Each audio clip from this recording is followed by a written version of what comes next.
जय श्री महाकाल दोस्तों, स्वागत है आप सबका आपके ही अपने चैनल प्रीति भक्ति पथ पर। चलिए आज सैर करते हैं काशी और बनारस की और वहाँ के कुछ तथ्यों के बारे में जानते हैं और वहाँ की कुछ मान्यताओं के बारे में जानते हैं। काशी, बनारस या कहो वाराणसी, इस शहर के बहुत से नाम हैं। इस शहर को जिसे मोक्ष की नगरी या मोक्ष का द्वार भी कहते हैं, दरअसल काशी इस शहर का प्राचीन नाम है। हिंदू पौराणिक कथाओं के अनुसार इस शहर को देवों के देव महादेव ने बसाया था। ऐसी मान्यता है कि यह दुनिया का सबसे प्राचीन शहर है जो महादेव की त्रिशूल पर टिका है। भारत में गंगा नदी को काफी पवित्र माना जाता है। इसका कारण यह भी है, जहां किसी भी नदी या तालाब के पानी में कुछ ही दिनों में कीड़े लग जाते हैं, वहीं सिर्फ गंगा ही एक ऐसी नदी है जिसका पानी कभी खराब नहीं होता। गंगा के उद्गम में इससे ऐसे मिनरल्स मिल जाते हैं जिसकी वजह से इसका पानी हमेशा के लिए शुद्ध हो जाता है। ऐसे में हिंदू धर्म में किसी भी पूजा में इसी जल का इस्तेमाल किया जाता है। जब कभी कोई हिंदू धार्मिक यात्रा में ऐसी जगहों पे जाता है जहां से गंगा गुजरती है, तो वो अपने घर वहां से गंगा जल जरूर लेके आता है। इसके बाद इस जल से पूजा की जाती है। लेकिन क्या आप जानते हैं कि भारत में एक ऐसी भी जगह है जहां जाकर लोग गंगा में डुबकी तो लगाते हैं, लेकिन वहां से गंगा जल भरकर नहीं लाते? जी हाँ, हम बात कर रहे हैं काशी की। इस जगह के गंगा जल का इस्तेमाल घरों में पूजा के लिए नहीं किया जाता है। मोक्ष की नगरी काशी में ऐसी मान्यता है कि वहां का गंगा जल और गीली मिट्टी किसी भी व्यक्ति को अपने घर लेकर नहीं आना चाहिए। काशी से गंगा जल और गीली मिट्टी हम क्यों लेकर नहीं जा सकते हैं, आइए जानते हैं। गंगा नदी के किनारे बसे इस शहर के बारे में मान्यता है कि यहाँ का गंगा जल और गीली मिट्टी किसी भी व्यक्ति को अपने घर लेकर नहीं जाना चाहिए। अक्सर लाखों लोग यहाँ आते हैं और गंगा जल भरकर घर ले जाते हैं, जबकि ऐसा करना बिल्कुल गलत है।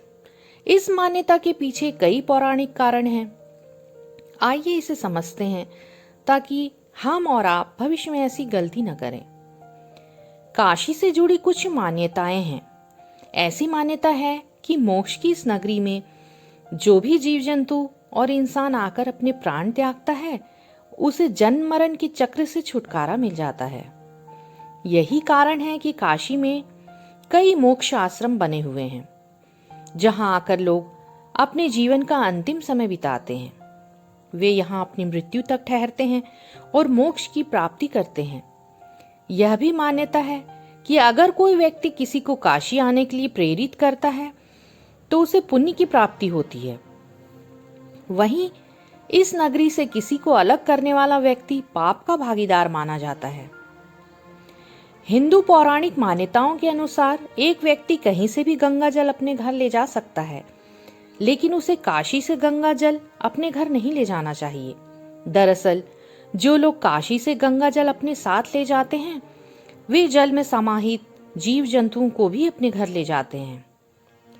मान्यता है कि किसी भी जीव को काशी से अलग करने पर उस जीव का मृत्यु और पुनर्जन्म का चक्र बाधित होता है और ऐसा करना गलत माना गया है। गंगा जल घर लाने से छूट जाती है मृतक की काशी। वहीं काशी की मिट्टी, खासकर गंगा जल की गीली मिट्टी पर भी यही नियम लागू होता है। गंगा जल की गीली मिट्टी में भी हजारों जीव और कीटाणु उपस्थित होते हैं। इसके अलावा उनमें रोजाना अनगिनत लोगों का दाह संस्कार भी होता है, जिसकी राख को गंगा में प्रवाहित किया जाता है।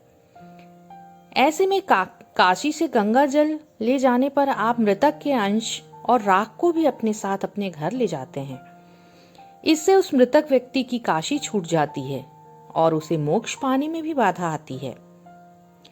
यही वो कारण है जिस वजह से कहा जाता है कि काशी घूमने आए व्यक्ति को कभी भी अपने साथ काशी से गंगा जल और वहां की गीली मिट्टी अपने साथ घर नहीं लाना चाहिए। धन्यवाद दोस्तों।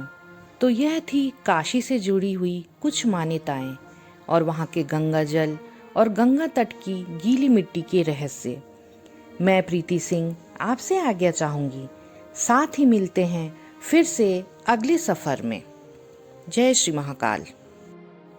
आशा करती हूँ आपको मेरा छोटा सा यह प्रयास पसंद आया होगा, आपको ये वीडियो पसंद आई होगी। प्लीज़ मेरे चैनल को लाइक कीजिए, सब्सक्राइब कीजिए। धन्यवाद।